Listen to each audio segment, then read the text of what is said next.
Ready? Hi guys, welcome to another tutorial video. This is what November 2001 question 2B. This question usually comes in section A of the theory paper, and it looks simple, but you have to follow the instruction that the question gives you. Otherwise, you might lose marks. The question says, without using mathematical tables or calculators, evaluate this as you see it on the board. So when the question tells you without using mathematical tables or calculators, it does not necessarily mean that you will not use the calculator that you have.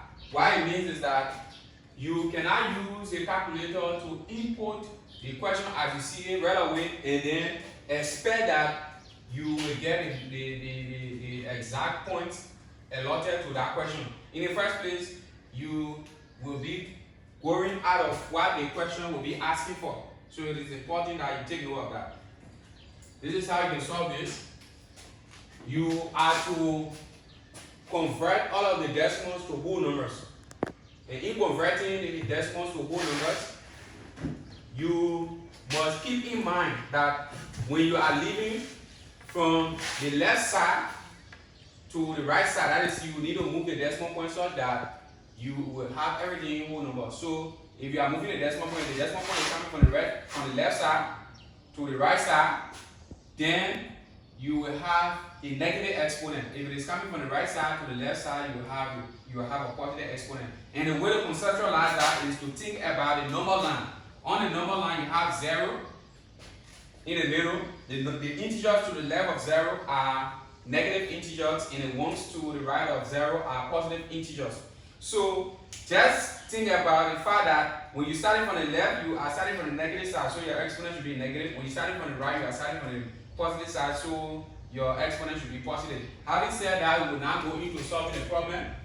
We have a solution,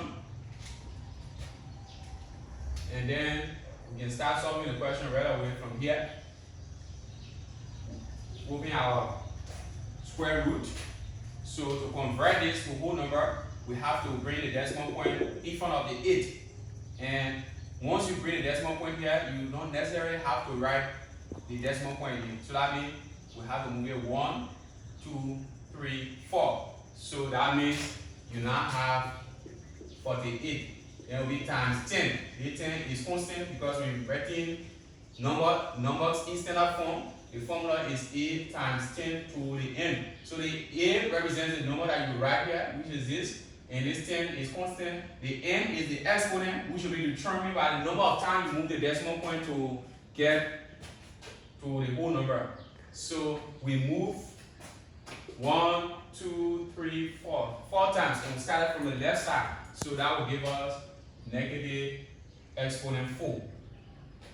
And then you have times.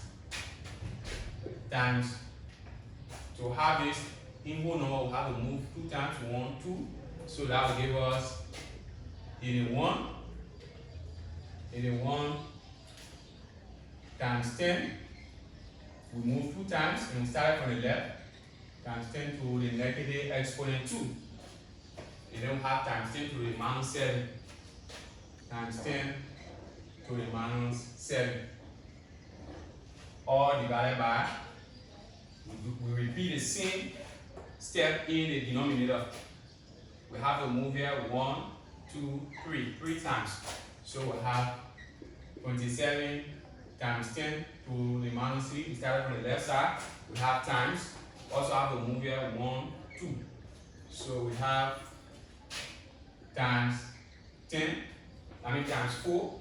Know that 0, 4 is the same as 4. So we just say 4 times 4, and then times 10 times 10. We move 1, 2 times, and we start from the negative side, negative 2 times 10 raised to the positive 6. 10 raised to the positive 6. So that's the first step. Then we come to the next step. You have here. So the next step is to group all of the whole numbers and all of the exponents. you have 48, or all of the numbers with exponents. So you have 48 in the numerator, you have times 81, and then you don't have any whole number. So just do the exponent. We have 10 raised to the minus 4 times 10 raised to the minus 2, this minus 2, times 10 raised to the minus 7, this minus 7, all over. We repeat the same step. In the numerator, we have 27 times 4 times this 10 raised to the negative 3 times 10 raised to the negative 2 times 10 raised to the positive 6. And then we have that. So we see that 4 can go into itself one time, 4 can go into 48 12 times. So we have to figure out whether 27 can go in itself. 27 can go into 81. We already know that every number can enter in itself. So we say 81 divided 27. Yeah, it goes there equally. So we say 27 here, one time. 27 into 81, 3 times. So you have here 12 times 3, that will give you 36. You still have numerator and denominator, so let's show that. So we have 12 times 3, that will give us 36 times. Now, the rule of exponent says when the bases are the same, you take one of the bases and add the powers. So the bases here are 10, and then we take one of them. So we get minus 4, we add in the powers, minus 2, minus 7. So this will be all over.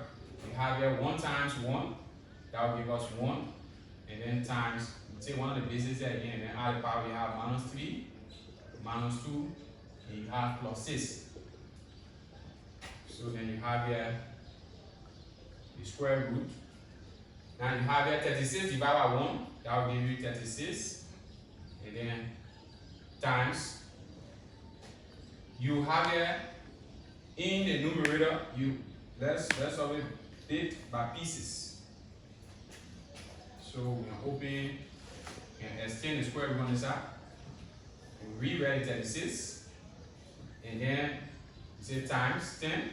You get minus 4, minus 2, and minus 7. So this will give you minus 6. This and this will give you minus 6. This will be minus 13. So this is minus 13. Minus 13 all over. You have here 1 times 10. This is minus 2, minus 3, minus 2. That will be minus 5. So this will be times 10 raised to the positive 1. So we don't necessarily have to put it there. If we want to put it there, we can do that, but it will not mathematically make sense.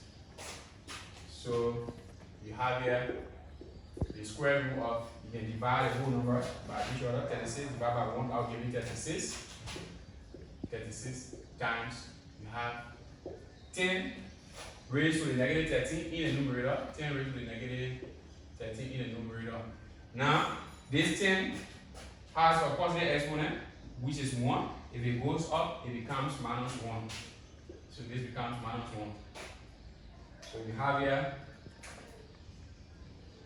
the square root of 36 times 10. Negative 1, negative 13, negative 1 will give you negative 14. So you can separate the square roots. So you can separate the square root. So you can say the square root of 36 and then times the square root of 10 raised to the negative 14. So you have the square root of 36, that will give you 6. And then for this one, you can say 10 raised to the negative 14. All raised to the square root is the same as all raised to 1 over 2. So you have here 6 times 2 here, 1 times 2 here, 7 times. This is minus 7. So you have raised to negative 7. That negative 7 times 1, you have negative 7. So this is your answer. Thank you very much for watching this video. Please don't forget to subscribe, like, and share this video, as we have more of this in our plan to come. Thank you very much.